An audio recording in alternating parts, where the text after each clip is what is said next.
Hello, everyone, and welcome on back to the Archeo Gaming Conference 2022.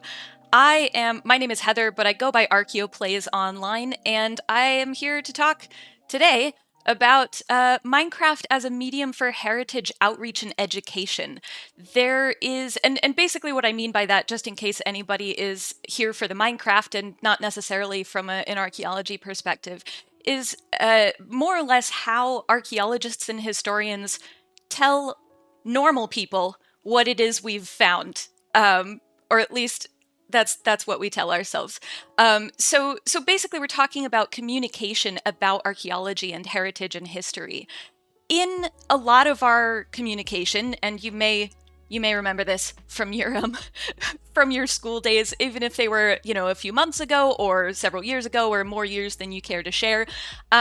You may remember that not everybody necessarily learns the best with the more traditional methods of communicating archaeology or heritage or history, which is often things like textbooks or newspaper articles, maybe a documentary on TV or something. And those are all really good ways to communicate archaeology, but they don't necessarily work for everybody. So one of the really nice things that we've seen in the last, say, 10 to 20 years is a shift in the media that we use for communicating archaeology and heritage. So that's why I'm talking about Minecraft today.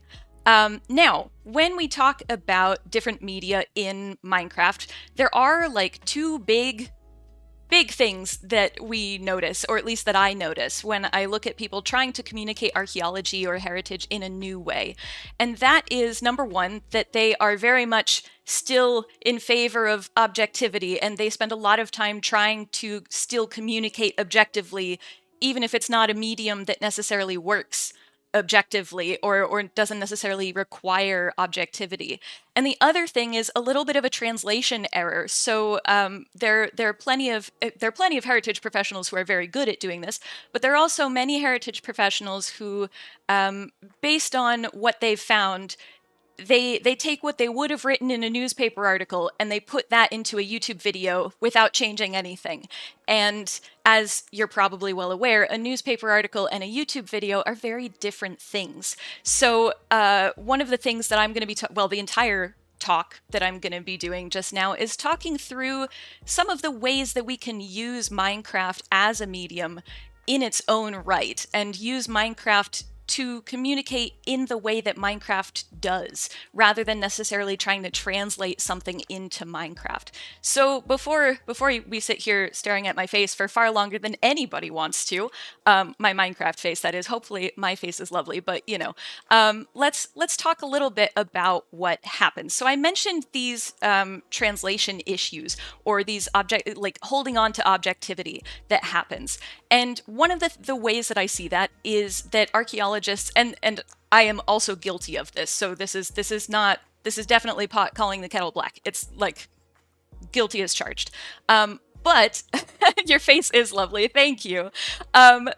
So one of the things that we try to aim for is accuracy in materials. So if somebody is trying to build something in Minecraft that is a site that exists in the real world, let's say it is a stone wall made out of, I don't know, some granite cobblestone. Let's go with that.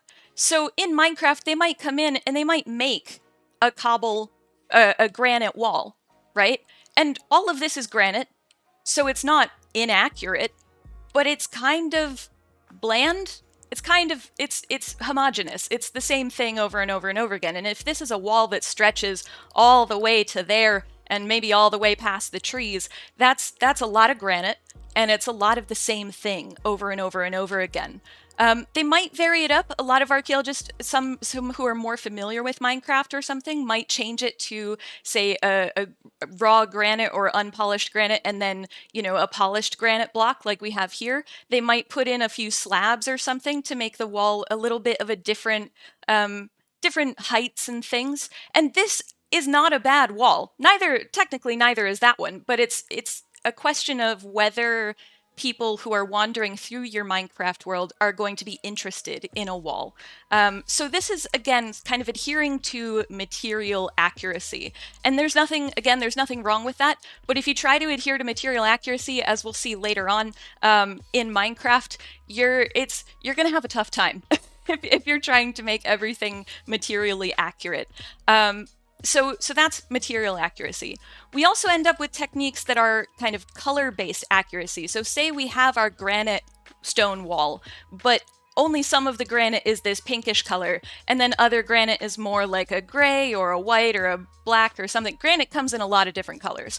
So instead of using the correct material, which this is not granite at all, this is iron ore in Minecraft.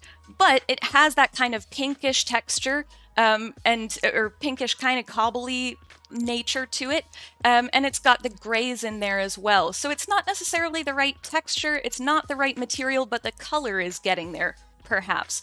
And this is, again, a sort of the kind of wall that everybody builds when they're first learning how to build in Minecraft, where it's all the same material. But if we go to, I think it's over here, yep. If we go to a little bit more of a nuanced perspective on these colors, you can use what's the darker stuff is deep slate iron ore, and then we've also got cobblestone just in front of us here. So maybe there are patches that have more pink in them than others, and you can differentiate that with the cobblestone. So again, not a bad wall, but not the best that Minecraft has to offer. And then other than materials from over there and colors from over here, which I won't punch because I'll accidentally destroy the sign in creative, we also have texture accuracy, which generally speaking, when people go for texture accuracy, they are also trying to go for either material or color accuracy anyway. So it's rare that you get something that's only correct in the texture and not in the color or the material. But if we're talking about our granite cobblestone wall, we have the textures of cobbles. This is raw iron blocks. It's a whole bunch of raw iron ore just kind of molded into a block. and a lot of people say it looks like beans. We now have a lot of blocks that look like beans in Minecraft. But this is a really nice way of getting, say, a granite cobble look without necessarily having just to rely on cobblestone or granite itself. So it gets the texture, it gets a lot of the color, and it's pretty okay. And again, if we kind of move to texture 2.0, we see some of the differences or some of the inclusions of the colors and the textures and the materials, although I guess we haven't done materials in this wall, but a lot of the textures and colors are similar. So again, you get this sense of there is accuracy there. They're starting, people are starting to play a bit with how the wall looks, but it's also still kind of adhering to what the build is in reality, for example. But again, this is still not necessarily the best that Minecraft has to offer. Again, it's not bad. I'm not trash talking this kind of wall. I mean, I built the wall, so I hope I wouldn't be. But there is something more that we can do, and that is over here. Now, this is a very different wall. It's not the right color. It's not the same texture. It's also not the right material. But we have several instances where there are things happening on this wall, and hopefully those of you in chat looked at this wall and immediately thought, oh, I wonder what's happening over there in any one of these three areas that I've got marked off. So with this wall, we do start getting the difference in sort of height of the wall and also in the width of the wall with walls and slabs here that we saw with the granite wall back at the beginning. But also I've got an area here where the wall is kind of fallen down maybe. Cobblestone walls are very fragile, mostly. So when they were created in the past, they often didn't use mortar. So something that you might want to communicate with a stone wall as people are walking through your Minecraft world is that it is fragile, and maybe it's fallen down, or maybe something, I don't know, maybe a cow ran into it and knocked it over. That's entirely possible. It happens. So there could be an area that you've, say, roped off with a sign, with a sign that says repairs in progress. You could also have an area, if you're still also trying to communicate that these walls are fragile, for example, And there are lots of things that you can communicate. I'm just using this as an example. But you could have a banner that's, cautionary, and then some signs saying the wall is fragile, do not climb. I have worked a lot of places with stone walls, and these signs are everywhere for the same reason, because stone walls are very fragile and children like to climb things. So you don't want children climbing a stone wall and have that go wrong. If you also want to maybe not focus on the fragility of stone walls, but on some of their cooler features, you might build a stile into the stone wall so that you can go up and down your stone wall.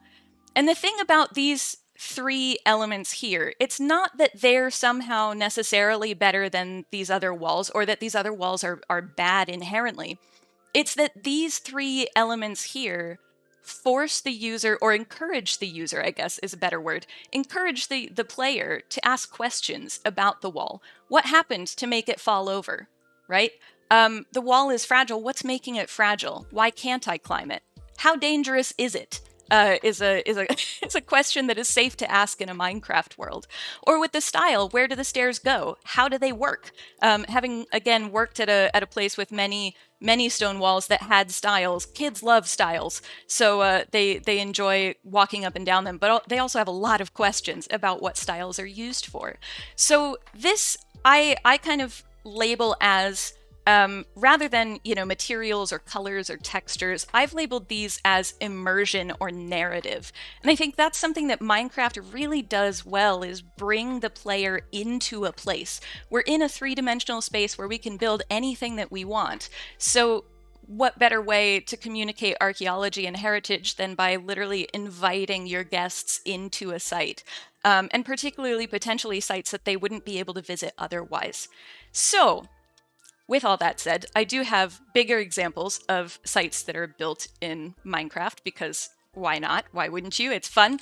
But yeah, so we've and there's some signs here to remind me what to talk about as I walk. We've talked a little bit about the versatility in Minecraft, but I just want to emphasize again that so long as you can imagine building something in blocks, that's all Minecraft is blocks. So if you can build something out of blocks, you can build it in Minecraft. And you also don't generally have gravity affecting you in Minecraft. You do for some blocks, but not for most. So it's a lot less limiting than if you were stacking blocks in your living room carpet. So that's definitely something to keep in mind. It is also very accessible, and I do want to draw attention not just to the fact that it's accessible as a digital resource that people can access without having to go to a site physically, but also the accessibility options that Minecraft has. I don't know how many of you are familiar with Minecraft, but Minecraft has quite a few accessibility options for disabled players, or anybody who might want to avail themselves of the accessibility settings. In fact, a lot of players use subtitles when they're playing, because in the real game of Minecraft, I'm in a peaceful creative mode right now, which is not a not real game, but in survival, basically. There are mobs, there are monsters that will attack you and potentially take all your stuff. So a lot of people like to have subtitles on so that they can see where the monsters are coming from, instead of feeling a little bit like unsure if they hear a noise and they don't know which direction it's coming from. There is also a narrator that you can turn on that will read, say, your actions or your subtitles to you, which is just over here. And then there are a number of other effects that you can have for accessibility, and not all of them are in the accessibility settings. There are also settings that are in the video settings that you can turn on and off. You can make things bright, you can up the GUI, you can do all sorts of things. So it's very much something to keep in mind with Minecraft. It is a lot more versatile in its accessibility than a lot of other games out there. So I'm going to take you out of the menu now, because I only want so much of this talk to be looking at a menu. Another benefit of Minecraft is that it's a very handy scale. 1 block equals 1 meter. And in archaeology, we tend to measure everything in meters, so it's very, very simple. There is a little bit, this is also something to keep in mind, is that the scale is not always your friend, which I'll talk about later, but it is nice if you're trying to build a site and you do want the measurements to be accurate or the proportions to be accurate. It's really easy to at least start with a baseline of whatever meters you've got, that's how many blocks you need. It does end up getting fudged a little, and we'll see that in the next talk, actually. There's a little bit where we fudged our measurements ever so slightly. But mostly it works out in Minecraft. So that's an easy thing to keep in mind. And, which is my next point over there, the nice thing about Minecraft is that the player is average player size, is average human size. Well, maybe a little taller than average human size, but they are slightly less than 2 blocks tall, which means they are slightly less than 2 meters tall. So the nice thing about that is that when you're playing Minecraft, the perspective of the player in first person is proportionally roughly the same perspective that a person would have walking through an archaeological site. So that's really, really nice. And then, let me just make sure I did the human scale perspective. I put signs down because I was like, I don't want to keep flipping back and forth between stuff. The other thing to keep in mind about Minecraft is that there are huge numbers of players every day in Minecraft. Minecraft has an enormous audience. I believe the statistics I found were outdated. These ones here, the 2.8 to 3.6 million active players per day. That's several years out of date. So it's a lot. It's a lot of people playing Minecraft. And the other thing to remember is that Minecraft isn't just for kids. A lot of people, especially people in, say, my generation or older, think of Minecraft as a children's game. And there are a lot of 8 to 12-year-olds who play Minecraft. However, the average age of a Minecraft player is actually 24. So not only does Minecraft cover children, it also covers teenagers, it covers young adults, it covers families, it covers entire groups of people, huge groups of people. So it's something to keep in mind when you're thinking about building something in Minecraft, particularly because that many... You and the scale have beef. Sorry, Pix, I only just saw your comment. Yes, the scale, we'll get there. We'll get there. But yeah, so lots and lots of people play Minecraft. And the other thing to keep in mind, sorry, I jumped ahead slightly, but that's fine. The other thing to keep in mind, or to know, is that Minecraft uses a lot of real-world mechanics and examples. So this is probably my favorite. I love this mechanic, and I love that Minecraft put it in. I hope they never ever get rid of it. It is amazing. This is copper ore. Well, these are copper ore, and then this is copper. So copper ore, you can get it in stone or in deep slate, which is actually deeper layers of stone, so there is stratigraphy in Minecraft. And when you get copper, you can combine it into these copper blocks, or a slightly different looking set of copper blocks, but we'll go with these for now. And basically, it oxidizes. So if we put a couple of blocks down here, right, those will oxidize as we walk around this world, theoretically. I mean, sometimes it takes a little longer, so if it doesn't happen by the end of the talk, it's not my fault. But they will oxidize, and the more surface exposure they have to the air, the faster they oxidize. So there are mechanics built into Minecraft for copper oxidation to happen faster depending on different conditions. The other cool thing is that you can wax a copper block with honeycomb, and it will not decay or oxidize any further. And that is historically accurate. That is actually what happened in the past. So you can go from regular copper to exposed copper, and then weathered copper, and then oxidized copper. And different people will wax them at different points because different people like the colors for different things. They're all very pretty colors, but I love that we've got copper oxidization in here, especially because if you are an archaeologist who works somewhere where you might find copper or copper alloy objects, the green is spot on. The kind of greenish blue that they've got for the copper is spot on with what we find in the ground, and it's always a bit of a rush to find that color. At least in Scotland, the dirt isn't usually green, so if you uncover something green, you know you found something good, which is great. So yeah, I've waxed one of these, and we'll come back at the end and see if the other one has oxidized at all.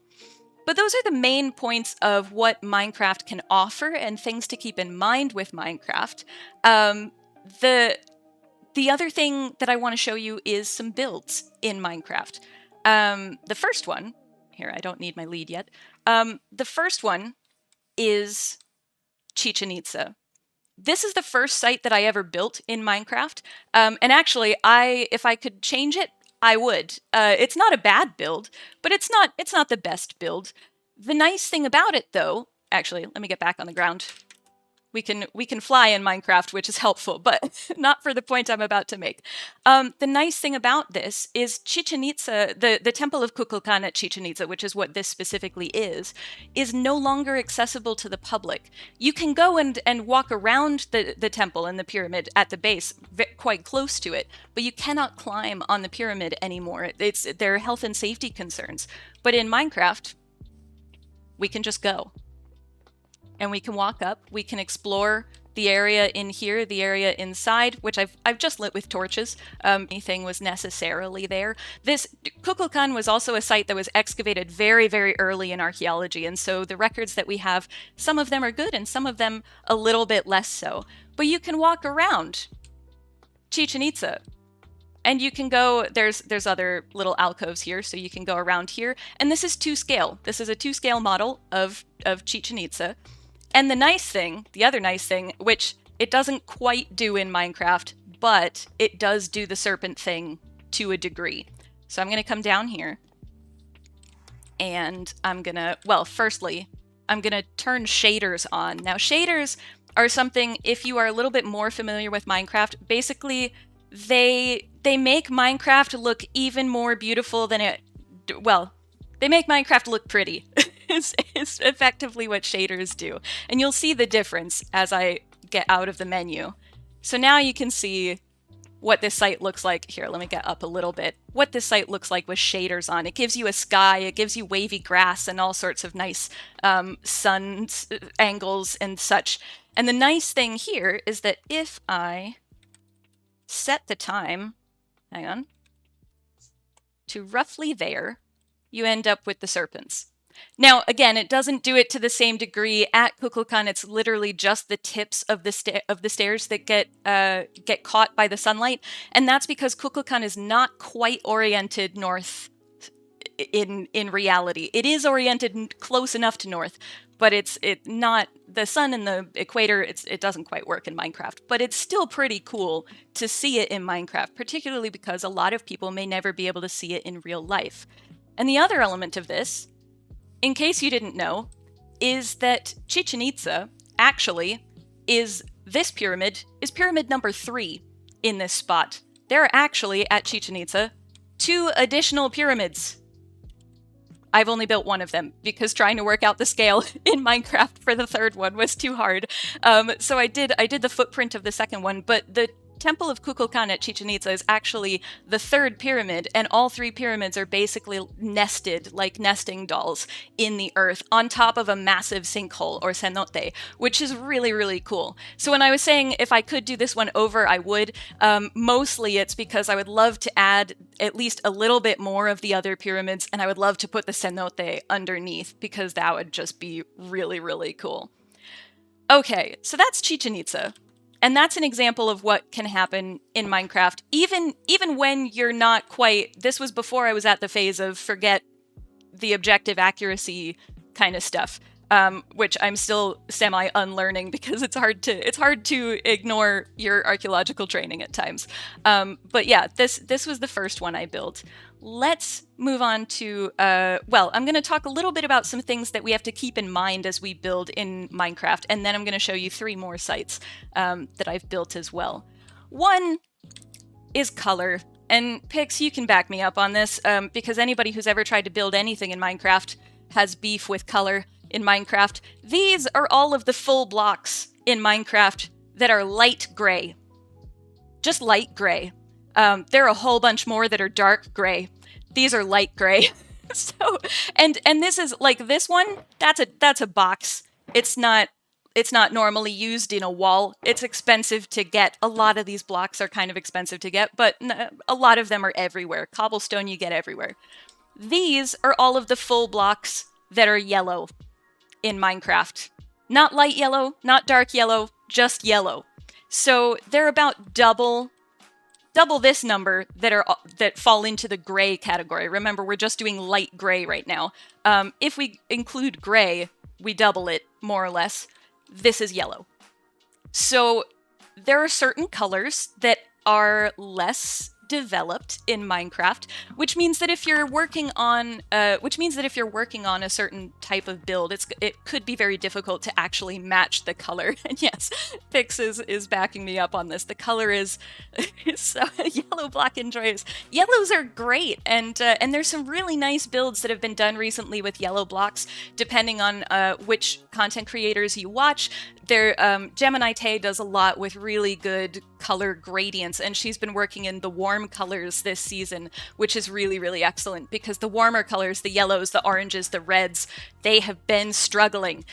So that's a thing to keep in mind, and I'll talk about something. One of my sites suffers from this in particular predicament. Another issue is the type of blocks, or the block sizes that you get per material or per color. If you are looking at oak wood, for example, these are all of the oak wood blocks. Actually, I'm missing pressure plates because I don't really. Yeah, I'm missing one. But these are basically all of the blocks that you can get that are oak wood. These are the blocks you can get that are diorite. There's a big difference between the variety that you can get in diorite versus the variety you get in oak wood. And both of them you can find from the start of the game. It's not like diorite is somehow a more special material than oak wood. Depending on where you start, oak wood might actually be rarer for you than diorite is. It's just that some blocks don't have much at all. And this is just cyan concrete.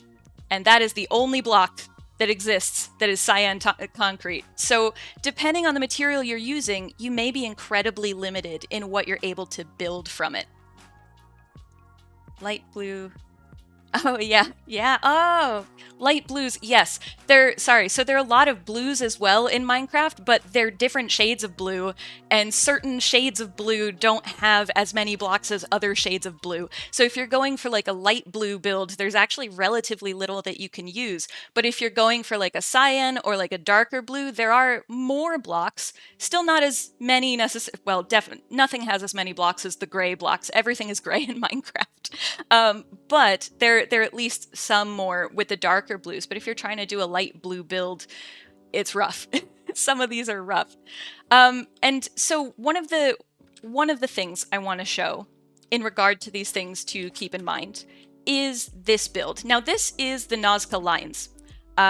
If you've heard of them, these are giant animal glyphs that have been carved into the Peruvian desert, basically. And they are enormous. There are so many of them, and you can build them in Minecraft. It takes a bit of head scratching, but you can do it. And the point I want to make here, and actually let me put this into the right time of day for, oh no, hang on. Time set. The right time of day for the Nazca lines. The point I want to make here is that you don't need to use the same material. You can use a material that is nothing like what you're building, and it can still come out really, really, really well. So this is the hummingbird, and then we have the spider. Hang on. It's going to take me a second to fly over there because the Nazca lines are huge. This is the spider over here. And they're easier to see from the air than from the ground, just because of the way that Minecraft works. So trying to make sure that there are pebbles elsewhere in the desert while also building everything out of stairs, it kind of becomes a little difficult to see the lines, as you can tell from this. But if I come up, I can see the spider and the hummingbird quite well. And these are made entirely out of andesite stairs and gravel. And that's it. The rest of the desert itself has some, it's gravel, and then it's got a little bit of clay in it. And then I have some stone buttons. That's the only blocks in this build entirely. Now, you can do a lot with stairs. Do I recommend working with stairs a lot? Depends on what you're doing. Because getting stairs in Minecraft to behave the way you want them to can be a chore and a half.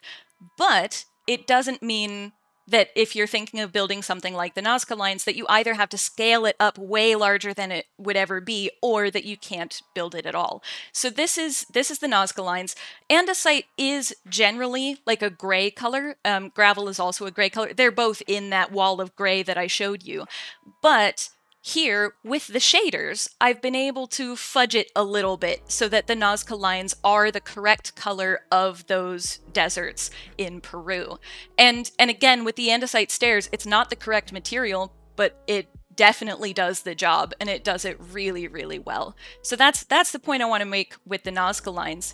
And the other point the other site I want to visit, there are a couple points I want to make with this site, but one of the things I want to say about it is this is Fushimi Inari Taisha in Kyoto, Japan. Oh, sorry, that's my mouse going everywhere. Took my hand off the mouse. That was a mistake. So this is Fushimi Inari Taisha in Kyoto, Japan. And you may know of this site. It's a very well-known Shinto temple or shrine to the goddess Inari, which is she's probably best known as being associated with Kitsune, if you are not from Japan or immersed in Japanese culture. And you probably also know this site from the Senbon Tori, which is the paths of thousands and thousands of tori, which are these Shinto archways or gateways that you see here at the beginning of the site. This is a big one, but there are a whole bunch of little ones back there. I have actually made the Senbon Tori, so don't you worry, we're going to walk up that. But the point I want to make here is the same as all the other points, but main things is that the color is wrong. If you are Japanese or if you know this site, you'll know that the color is wrong. And the reason the color is wrong is because I built this in 1.17 when we did not have red blocks aside from concrete.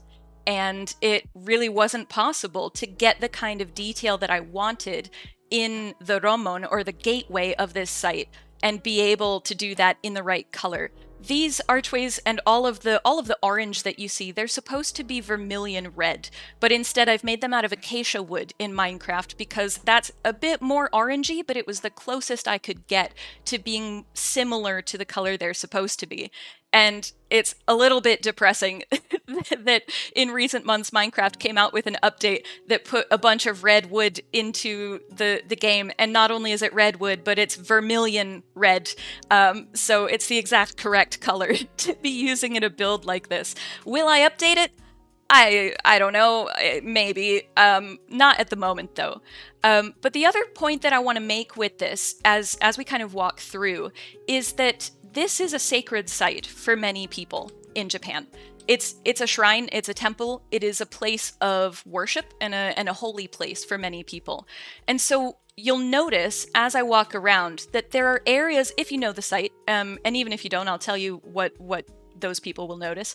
You'll notice that there are no statues anywhere in this site. And you'll also notice that I built the gateway, but I didn't build any temples.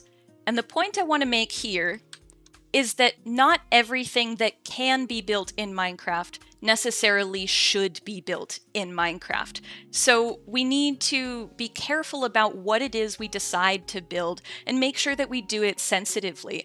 I did do this build, and then I did actually get some comments from Shinto practitioners thanking me for not actually building the temples and the statues.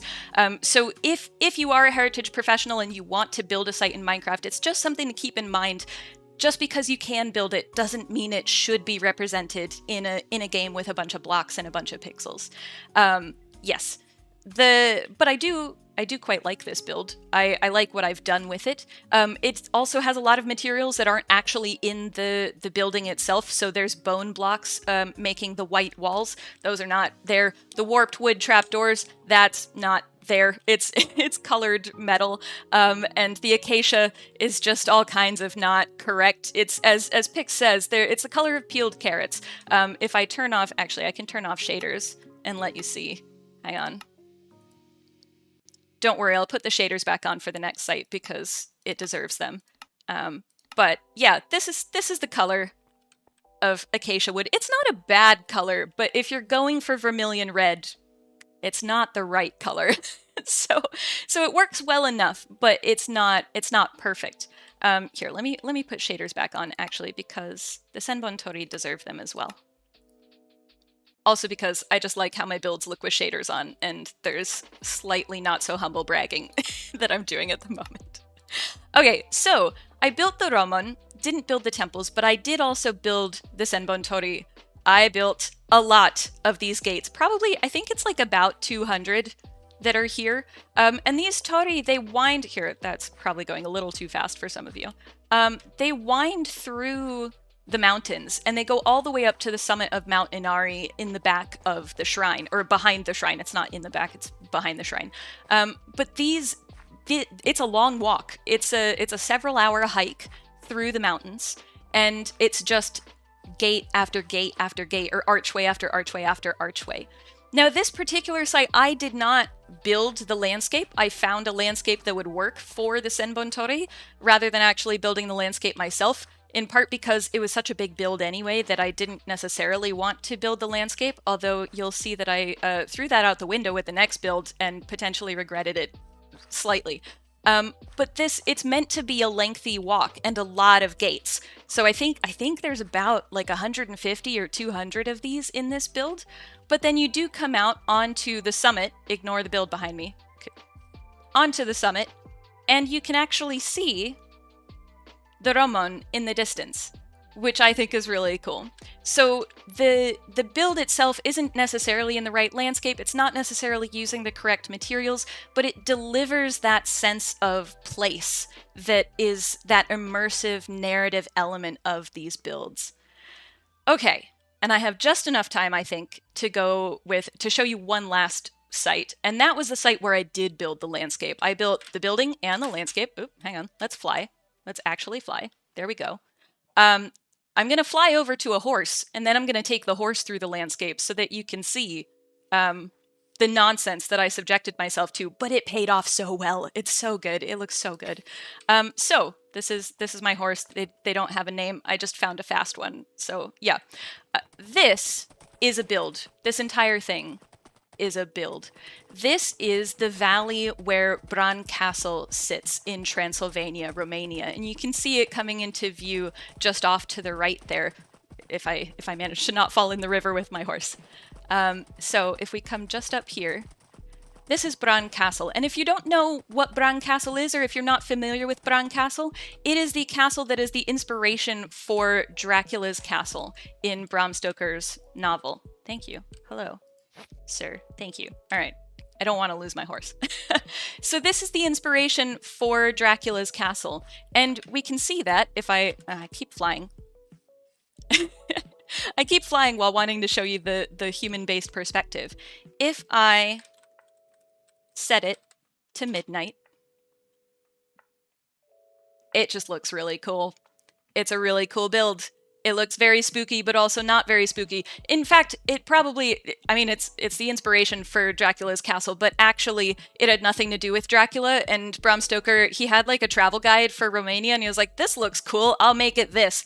And the description he gives for Dracula's castle doesn't match any other castle in Romania, so they're pretty sure it's this one. But this one has such an interesting story by itself. In fact, it was owned by an aristocrat who then went bankrupt and took a loan out from the nearby town 3 separate times before he finally just sold them the castle.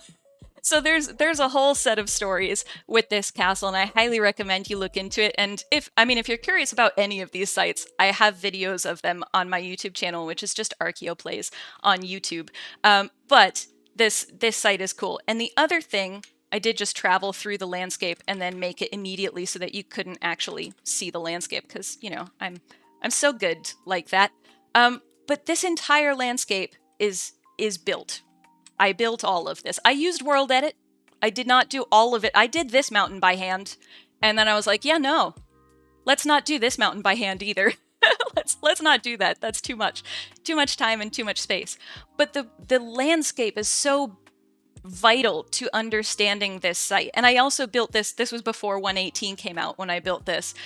So we didn't have landscapes like this in Minecraft. We didn't have anything like what the castle was in Romania. And when it comes to castles, they command a landscape. They take control over the entire thing.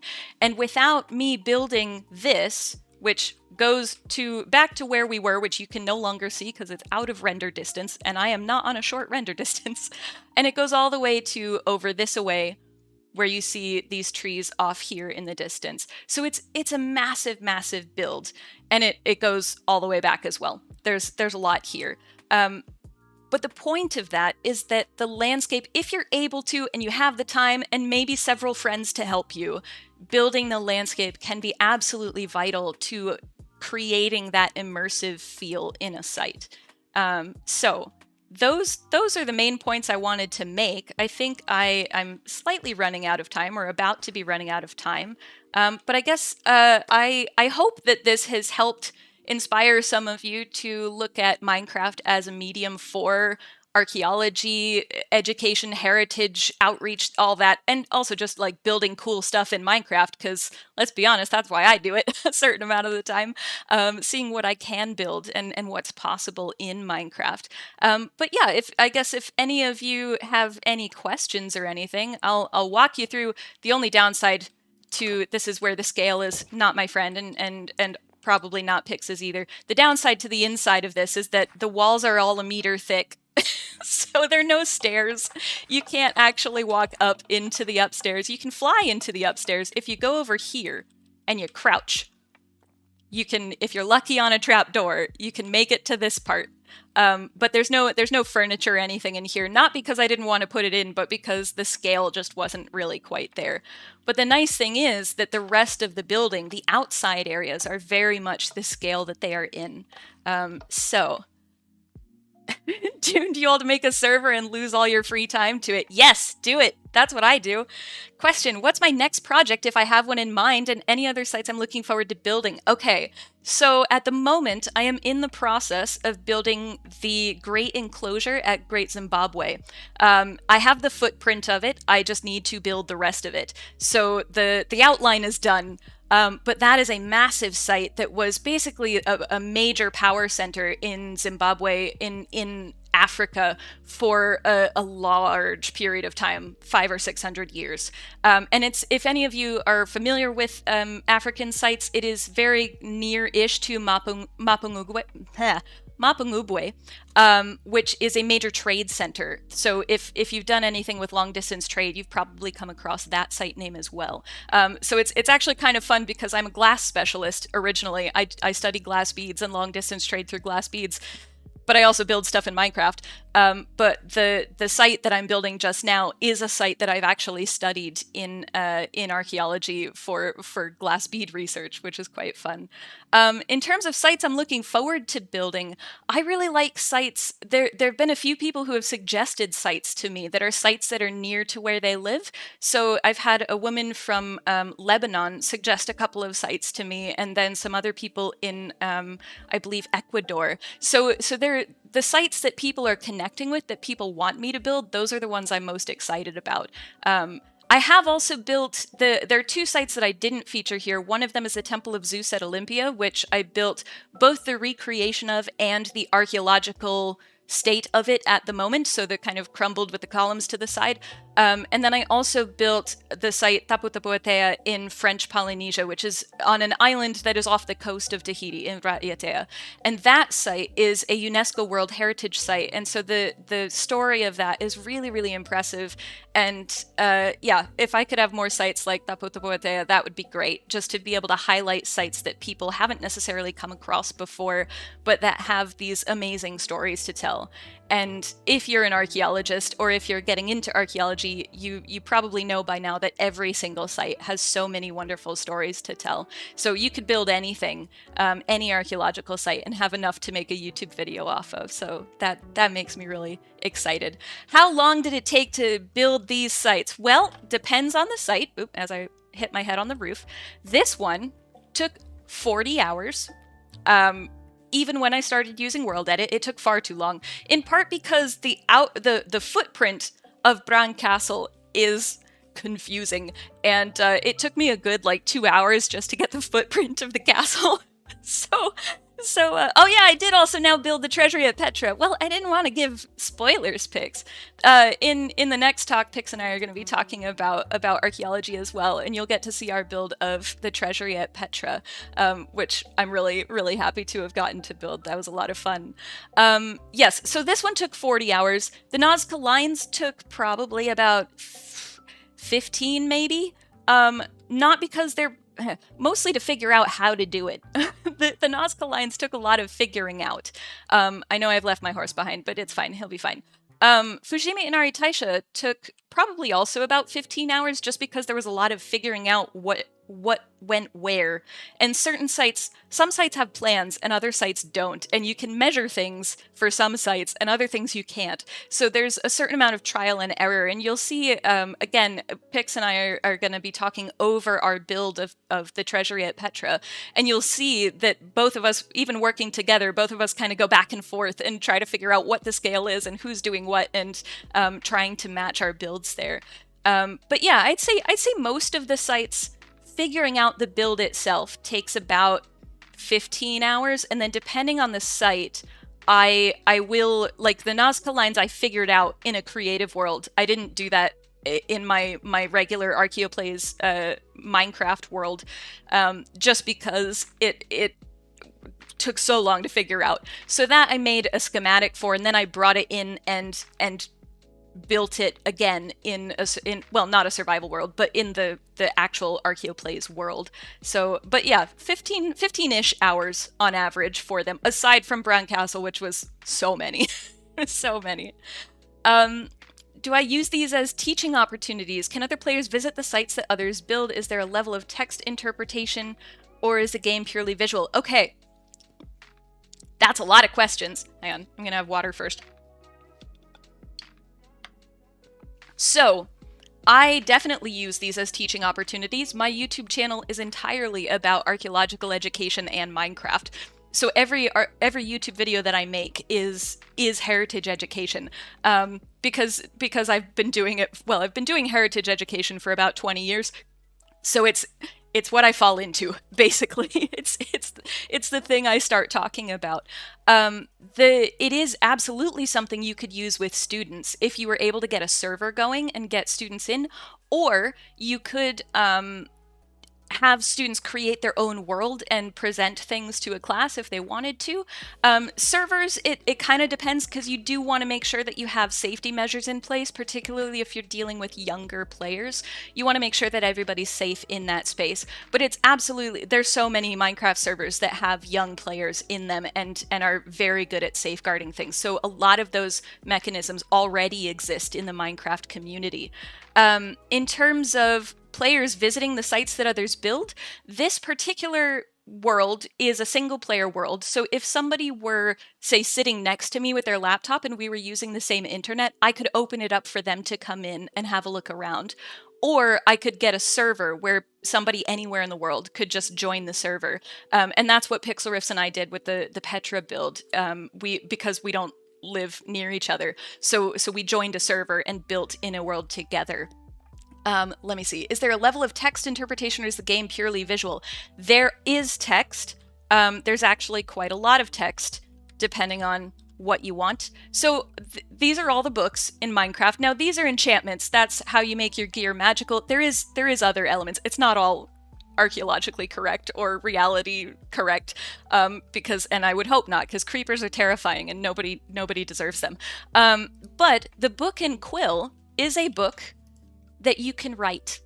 So you can write whatever you want, and then you can say done, which means that the book is still writable. You can give it to a friend and they can write back if you want, or you can sign it and I don't know, hello, and then sign and close. And now that book is no longer editable by anybody, but they can all read it. And these will go for lots and lots of pages. So you can have lots of textual interpretation. And then you saw the signs earlier over by the walls. And actually, I'm curious if the copper has oxidized or if it was out of render distance. I think it was out of render distance. That's fine. Oops, as I fall in a hole. That's fine. It's all fine. But yeah, so there are these signs. You can't fit huge amounts of text in all the signs, but you can, if you have short blurbs, you can put stuff in the signs. Let me see. Do I have advice for a whole community that is suddenly interested to start Minecraft and make a server? I would say look into servers. There's a whole industry for Minecraft servers, so get one that works. But otherwise, I would say the best advice I could give you is just get stuck into it. The thing that I tend to do, and I know that Pix and I were talking about this when we were prepping the Petra build, is literally just going into the creative menu and scrolling down and saying, okay, I remember these blocks. What blocks have I missed? What are the blocks that are yellow that I've missed? And could I use them somewhere? So I would say just go in and start puttering around and start, playing Minecraft. The only thing, just as an FYI, this world is very peaceful because I intentionally made it so there are no monsters in the world that I've just walked around because I didn't want them blowing things up. Some of the monsters do blow up. So if you do want to just have a world where you build stuff, you should set your difficulty to peaceful just so that you don't have monsters going all over the place. But if you want to have a little bit of excitement, feel free to play with the difficulty levels as well. And then question, what types of historical sites do you find the hardest to recreate in Minecraft? Small ones, I think, are the hardest, or ones that don't have too much space between walls or buildings. There are a number of ones. The Nazca lines were kind of difficult, but actually once I figured out a system, effectively what I did was I took a picture of I took pictures of the Nazca lines that are kind of top down, because there are lots of those that exist, and then I figured out the scale of the hummingbird, plopped that into Photoshop, and then put the grid to the correct amount it would be to be meter by meter blocks. And so I just then ticked off the boxes as I filled them in, which is also how I was doing Great Zimbabwe as well. That's how I got the footprint for that. So being able to do that is actually rather simple once you know what you're doing, but then you have to figure out how to do that first. I would say Bran Castle was the hardest to figure out what to compromise on, because it is such a compact building and none of the walls are a meter thick, but you do need walls there. And do you go for, a thinner wall that's the wrong material, or do you go for a thicker wall that's the right color but less interior space? And once it became clear that I couldn't really have that much interior space, I figured, well, we'll just go for the right material so that it at least looks the same from the outside. But yeah, that one was great. And the Bran Castle one, I actually had help. I got a lot of information from the Bran Castle Museum. So they were very happy to have me asking questions. And again, like, if you're curious about that site, I also recommend going onto their website. There's so much information there, and they've done a lot of really, really good work. Yeah. So, I think, given the time, and given that there's another I'm going to be back in about 5 minutes, I think we're going to take a very quick break, or at least, we're going to take a quick break. I'm going to end this stream, and then I'm going to come back with Pixel Riffs, and we're going to be talking about the intersections of Minecraft and archaeology, particularly given the fact that Pixel Riffs is building the past in Empire's SMP Season 2. So if you're an Empire's SMP fan, stay tuned. We're gonna take 10 minutes probably, but we'll be right back. But thank you everybody. Oops, sorry, hang on, forgot I was still in Minecraft.